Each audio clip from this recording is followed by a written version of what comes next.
Hello, my name is Matthias and welcome to the FPL Scope and my team selection video for Game Week 8. But as always, before we go into my plans for Game Week 8, we have to look at what happened in Game Week 7. We also go through how my Game Week 7 Free Hit Draft did compared to my Game Week 7 score. And we also look into Game Week 8 and my Free Hit Draft for this upcoming Game Week and see who are the best players to have for this particular Game Week. But after all that, we're going to go into my plans for Game Week 8, and I'm not completely sure what I'm going to do yet, so hopefully I can get some help from you guys towards the end of the video in the comment section after you listen to me talk about all these different things that I just mentioned. But yeah, let's go into Game Week 7 first, which is quite a while ago now because it was before the international break, but I did have a really good game week. I got 61 points and had a green arrow, and I'm now up into the 670k plus range in the rankings, which I'm really happy about so far in the season. It's been a pretty difficult season for most people, and I'm not perfectly where I want to be, but I'm feeling pretty good compared to most other managers, I guess. Could be better, but also could be a lot worse. So yeah, pretty happy about my rank so far. When it comes to GW7 Score, the biggest reason that I got 61 points is Bukayo Saka, who got 16 points, which is nice to see in one way, but in the other way, which is the fact that I captained Saka in Game Week 6 and he got 3 points. And then I switched back my captaincy to Haaland in Game Week 7, where Haaland blanked and Saka got 16 points. Kind of annoying, but that's also kind of my history when it comes to captaining Saka. I just can't seem to captain him in the right moments. And that happened once again with last game week, with his only blank of the season so far in that game week, in Game Week 6. And then he's back to full fitness basically and doing really well, getting 16 points in Game Week 7. But either way, the 16 points counts pretty well towards my overall rank as well. Also with Havertz from the same team, 8 points from him for Arsenal. Really happy about that. Really happy about Havertz in general. I think he's a pretty good player. It's just that the next couple of pretty tough fixtures, which is a bit of a concern when it comes to Havertz and Saka for that matter, because I think Arsenal are the sort of team that like to be better defensively than offensively in these high-pressure games and try to secure like a 1-0, 2-0 type of win rather than going guns blazing and scoring like 4 or 5 goals, which they can do in other games against like worse teams, like they did last game week. But yeah. As far as the rest of my team goes, not too many points. Mbeumo got 8 points, once again scoring for me in the game against Wolves. That was a 5-3 game as well, so Mbeumo could have had more points. But I'm happy about him getting 8 points regardless. He's been really consistent and good for me, as I expected, because Mbeumo is just a fantastic player and one of the best players to have in FPL currently, in my opinion. Trent Alexander-Arnold with 8 points, got 2 bonus points, and had a clean sheet as well, so really happy to see that. I think Liverpool have been outstanding defensively so far, and Trent has been a real attacking asset as well, even though he only has 1 assist so far. But yeah, he just shows so much promise both going forward and defensively that I think he is just a really, really good player, despite the fixtures now turning a bit worse for Liverpool. But it'll be a fun test to see how he does against the better teams in the league and how Liverpool do against the likes of Chelsea, which they face in the next game week. Speaking of Chelsea, I also got 4 points from my goalkeeper from Chelsea, which is Robert Sanchez, who did concede, yes, but he did manage to get a lot of saves and ended up with 4 points in the end. So yeah, really happy about that. Always nice to get those extra points whenever you don't get the clean sheet from your goalkeeper. And I think Sanchez, he had a couple of really, really good saves in that game as well. Really interesting game against Nottingham Forest, actually, where the second half just completely opened up and there were huge chances both ways. And I felt pretty lucky to get out of it without too many points from the likes of Palmer, for example, who could have had a really nice goal, had a really nice double chance that was saved by Mats Sells in the goal for Nottingham Forest. But yeah, plenty of saves both ways, both for the Nottingham Forest goalkeeper and the Chelsea goalkeeper, so I'm happy that I got the 4 points from Sanchez there as well. Also got an assist from Lewis, which is also nice to see, despite City conceding once again, now against Fulham. I think City just struggled defensively this season, it seems like, more than usual, and they usually do concede that one stupid goal every single game week. But yeah, we know how good City can be on their day, and I think some clean sheets will come eventually this season. I also feel really good about Lewis, both in terms of his role and in terms of his playing time, so really happy with him. Got an assist, so 4 points. Should be pretty happy about that from both Sanchez and Lewis, so yeah, pretty good in that department. The rest of the team blanked. Gabriel, 2 points conceded for Arsenal once again. Arsenal have conceded some stupid goals lately, and kind of annoying, but that's sort of karma, I guess, from the first 3 game weeks where they did not concede goals, but they had a lot of chances conceded in those games. Now the last 2 games, they haven't really conceded many chances, but they have conceded goals, so yeah, that's just something that happens sometimes in FPL. Semenyo, pretty disappointed with him as well. 2 points in his final good game on the schedule for a while. lackluster from him in that game. But yeah, that's just something that happens sometimes. Rodgers with 3 points as well, blanked against Man United. Really disappointing game in general for Aston Villa. Man United were clearly just set on defending the whole game, and they managed to do that quite well against Aston Villa. So both Rodgers and Watkins blanked for me, which is kind of a disappointment because I was hoping after the game between Spurs and Man United that Man United would be able to, or Aston Villa would be able to run over Man United and get a huge score in that game. But all in all, 61 points, green arrow. Pretty happy about the game week. That is like basically like if I get 61 points and a green arrow every week, I'm gonna end up winning the whole thing. So yeah, consistency is key in that department. But yeah, pretty good game week in general. 0 transfers made, so I saved up another transfer. That's also really nice, and it's going to be helpful for me going into the future. So yeah, overall pretty happy with my Game Week 7 score, especially considering if we compare it to my free hit draft for Game Week 7, where I tried to pick the best team possible for Game Week 7 with free transfers. I actually ended up with 55 points. I actually ended up with less points than I did for my actual team. And I think that's mostly down to not having Trent Alexander-Arnold in this team. I didn't expect him to keep a clean sheet, I guess, or I didn't think he was worth the money compared to the free hit drafts that I put up. But I had Guardiola instead for slightly less money, but he blanked, got 1 point. Didn't even get the assist that Lewis got. So yeah, he lost some points there compared to Lewis. Van de Ven as well, getting 1 point, conceding 3 goals against Brighton. The one bright spot that I had that I actually picked that was different from my own team was that I had Brendan Johnson, who scored once again for Spurs. And I think he looks really good currently. So he's definitely someone to look out for the next few game weeks as well. He's in the form of his life and is just scoring left, right, and center, and it's really nice to see in general. But apart from that, the team is pretty similar to my own team, apart from the fact that I have Foden in the free draft as well. He also blanked despite starting and playing like 70 minutes against Fulham. I did expect City to look a bit better against Fulham, but Fulham actually were the better team in that game, which was really surprising. But I think that sort of tells you something about Fulham and how good they are this season, and also something about how Man City are kind of there to be messed with this season, especially the last few games. They have to adjust to life without Rodri and without KDB currently, so I think they're struggling a bit without those two players. So that will be interesting to see for this next game week as well, what happens with Man City when they face Wolverhampton. But yeah, that's pretty much it for the team in terms of the differences from my own team. Sanchez in this team as well, Gabriel, like I mentioned, Saka with 16 points in the free hit drafts as well. And Buemo is there, Semenyo's there, who I had high hopes for, as you can see, because I had him in my free hit draft. And then Haaland and Havertz up front as well. Haaland blanking and Havertz getting 8 points, which is really nice from Havertz. So all in all, not the best free hit draft, but like I've said a couple times, that's going to happen. People expect the free hit draft to always outscore your own actual team, but that's not always the case, because sometimes you just get lucky or unlucky, I guess, with the free hit draft. So yeah, it's actually pretty difficult to do a free hit draft every single week, and I try to do that on this channel on the team section videos. So I keep track of all the points that I've gathered on the free hit drafts so far. I've made a free hit draft for every game week apart from game week 1, where I just used the point score that I got in my own team. But I've accumulated all those points, and I have 465 points in total over the course of the season on my free hit drafts, which is only about like 10 points more than I have in my own actual team. So yeah, it's not that big of an advantage to have unlimited transfers, I guess, because sometimes you just do reactionary things and buy players that are, for example, like Guardiola, who scored the week prior in game week 6.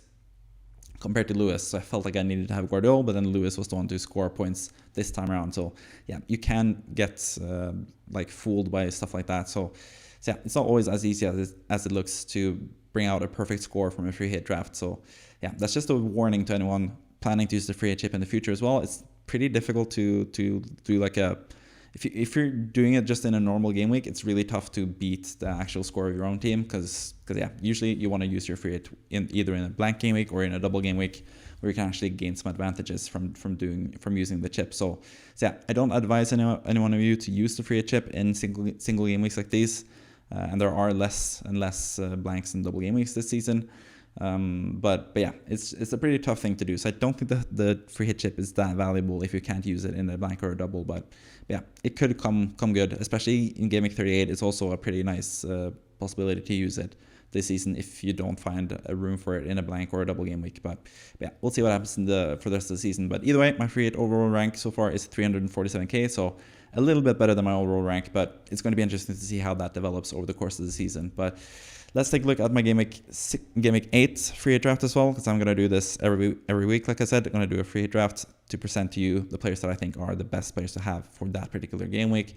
And see if I can get a really, really high score. But yeah, let's look into the Game Week 8 Free Hit Drafts. And it is pretty expensive. I've used most of the funds in the squad. So yeah, let's just go through it one by one. In goal, I've gone with Jordan Pickford from Everton. It seems like both Branthwaite and Mykolenko is going to be back for Everton, so that's going to help their clean sheet chances. And Ipswich haven't really been the best team so far this season. Liam Delap has been pretty amazing going forward though, so he could delete that clean sheet for Everton. But again, Pickford was the best goalkeeper last game week, so maybe that's why I'm sort of swayed to pick him this week, even though he saved the penalty, which he's not going to do every week. But I feel like Everton are pretty good defensively, and they've shown that now with Branthwaite back in the side. Especially, they're going to be really good defensively, and I think Ipswich is one of the worst teams. And seeing as how Southampton and Leicester play each other, I can't really target either of those teams because I can't really rely on either of those teams to get a clean sheet either against each other. So yeah, Pickford is the best choice in goal, I think.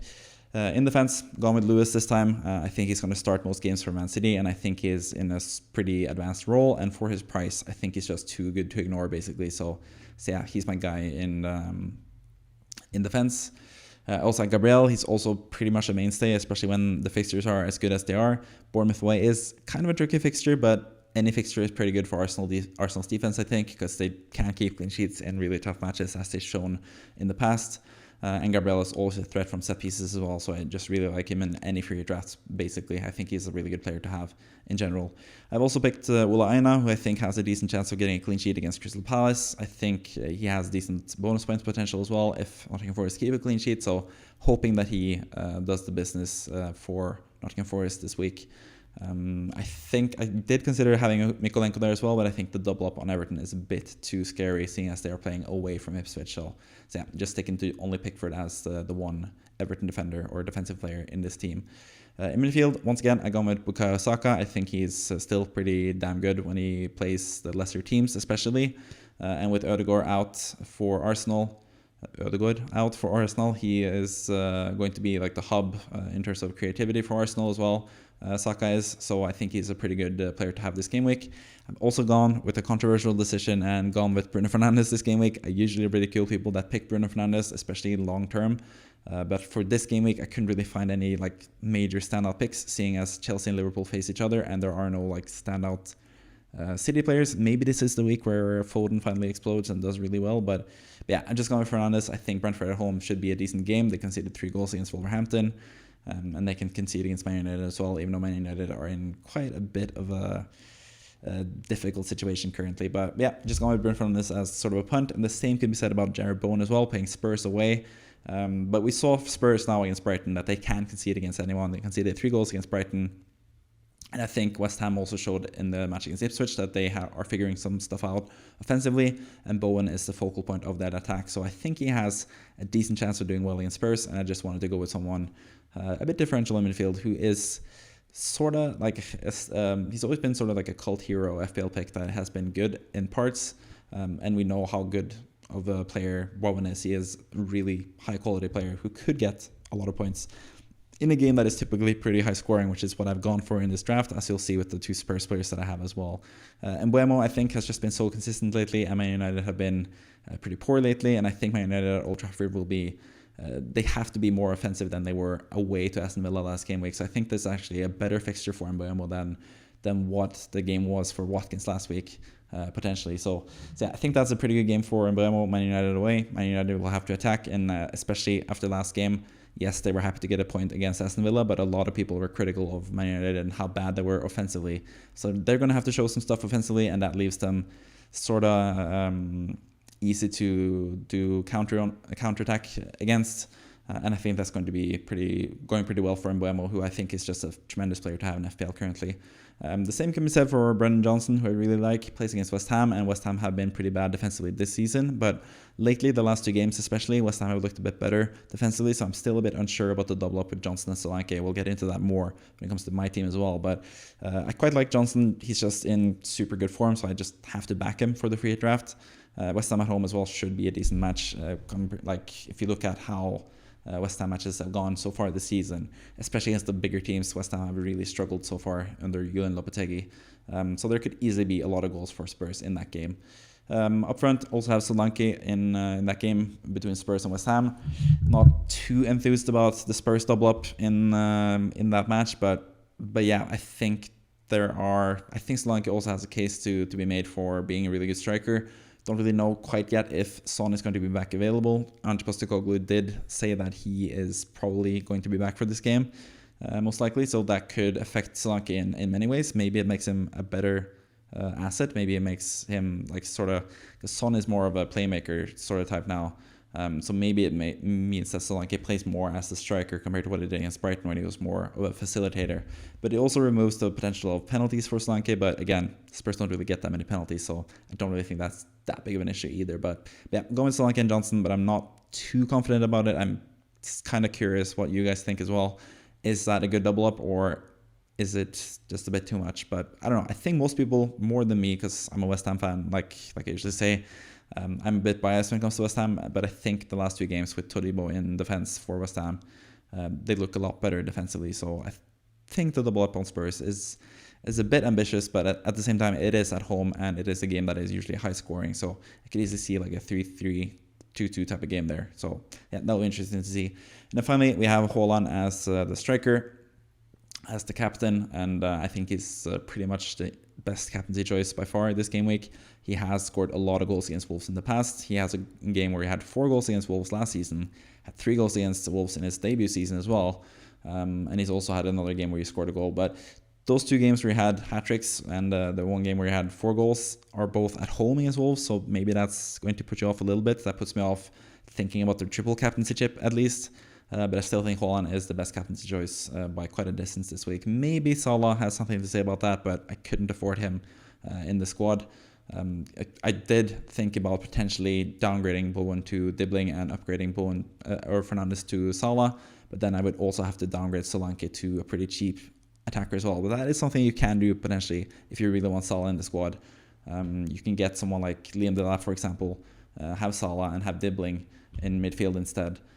Potentially, and you also have to downgrade one of the bench players, I think. But yeah, speaking of the bench players, I have actually tripled up on West Ham players, as you can see, but 2 of them are on the bench, so it doesn't really matter that much. But yeah, I have Fabianski as the backup goalkeeper just because Areola is the most likely goalkeeper to get injured, I think, with his constant back issues.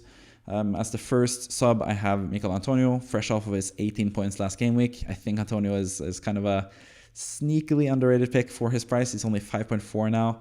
He showed how he can be explosive in last game when he got 18 points. Fulkrug is still sort of injured, so Antonio is a bit of a differential shout that I just wanted to highlight in this video. So yeah, he's just someone fun to use if you get the chance for some reason. I don't think most people will have Antonio, but or will consider Antonio at all. But I think he's just a fun player in general. He's one of my favorite players of all time as well in terms of West Ham players. So yeah, just have a really huge soft spot for Antonio, so just wanted to include him basically. Mikolenko, who is back in full training, I don't think the yellow flag should be that big of a worry. Same with Saka as well. I think they should both be fine.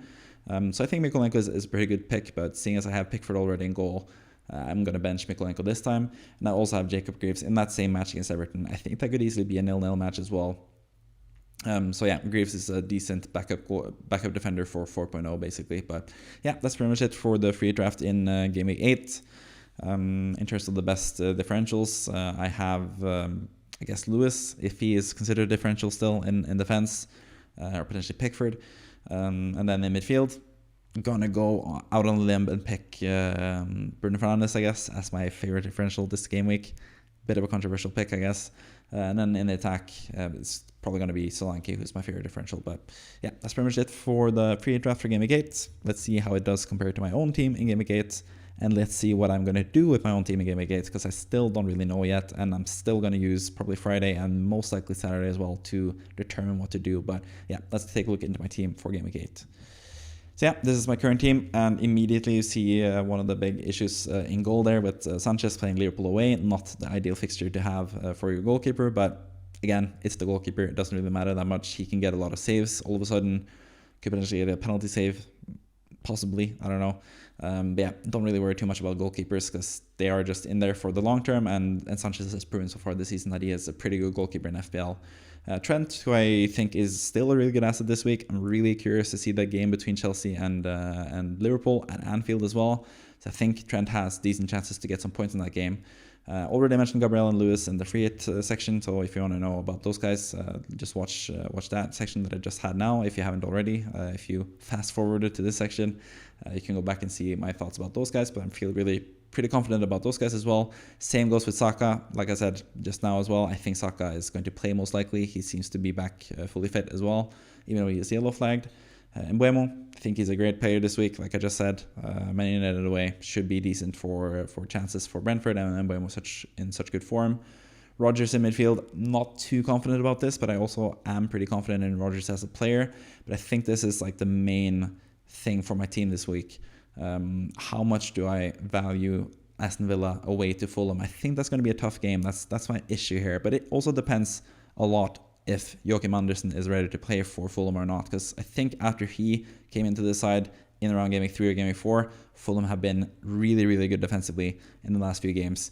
Even against Man City last time, they didn't really concede too many chances. So I think doubling up on the Aston Villa attack seems a bit out there. And I could potentially do the two transfers that you can see there on the side, where I do Watkins down to Solanke, and that gives me enough money to do Semenyo to Johnson, and then I would bench Rodgers for Johnson if I did those transfers as well. I would use both my free transfers, but I would still have enough money in the bank to do Saka to Palmer next week, which is my likely move for next week. But at the same time, I'm not quite sure about doing that either, because I might want to do other things to bring in Palmer alongside Saka potentially next week. So maybe I wait a week, maybe I just stand pat, don't do any transfers. I have three free transfers for next game week, and then I can do Watkins down to someone like Cunha or someone cheaper even, and then that gives me more money to upgrade Semenyo, for example, to Palmer on top of having Saka if Saka looks pretty good in this upcoming game week against Bournemouth. So there's a lot of different things to think about here, but let me just go through the team quickly. Before that, Dibbling against Leicester at home, again, yellow flagged. There's so many yellow flags in this team in general. But I feel like all four players that are yellow flagged, Saka, Dibbling, Havertz, and Mikolenko, will all start.